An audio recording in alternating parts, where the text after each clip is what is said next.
एक सेठ जी के प्राण निकल रहे थे, उनके 3 बेटे थे। अच्छा, प्राण जब सहज प्राण निकलते हैं ना, अपनी आयु पूर्ण करके जब व्यक्ति प्राण त्यागता है 80-90 के बाद, तो क्या होता है? कंठे घुरघुरायते, कंठ में गुर्र गुर्र आवाज होती है जब प्राण निकलने वाले होते हैं। उनका कंठ गुर्र गुर्र आवाज कर रहा था, तो बेटा बोला, पिताजी पिताजी आप प्राण मत त्यागिए।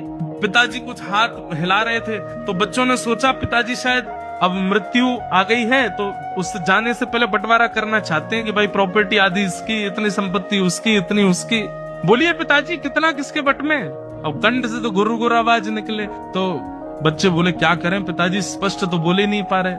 एक वैद्य के पास गए, वैद्य से जाकर के कहा कि हमारे पिताजी के प्राण निकलने वाले हैं, गुर्र गुर्र आवाज हो रही है। वैद्य जी बोले मेरे पास एक औषधि तो है, वो औषधि मैं दे दूंगा तो उनका गला साफ हो जाएगा। बेटे बोले आप चलो ना औषधि दे दो। बोले लेकिन महंगी है बहुत। बोले कितनी महंगी है? बोले इतने लाख रुपए की है। बोले हम दे देंगे ना, कम से कम 1-8 लाख रुपया खर्च होगा तो पिताजी 4-5 करोड़ की संपत्ति तो बता जाएंगे, कहाँ किसकी कैसे।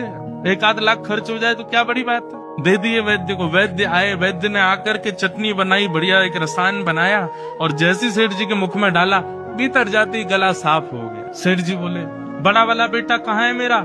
पिताजी यहीं खड़ा हूँ मैं, आप बताओ।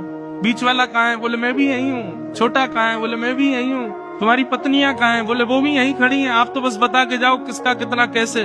बोले अरे मैं तो बस इतना कहना चाहता हूँ, वो भैंस का जो पड्डा है ना, वो झाड़ू खा रहा है। तुम एक झाड़ू नहीं संभाल पा रहे हो, संपत्ति क्या संभालोगे? और झाड़ू पड्डा झाड़ू पड्डा झाड़ू पड्डा बोलते बोलते प्राण निकल गए।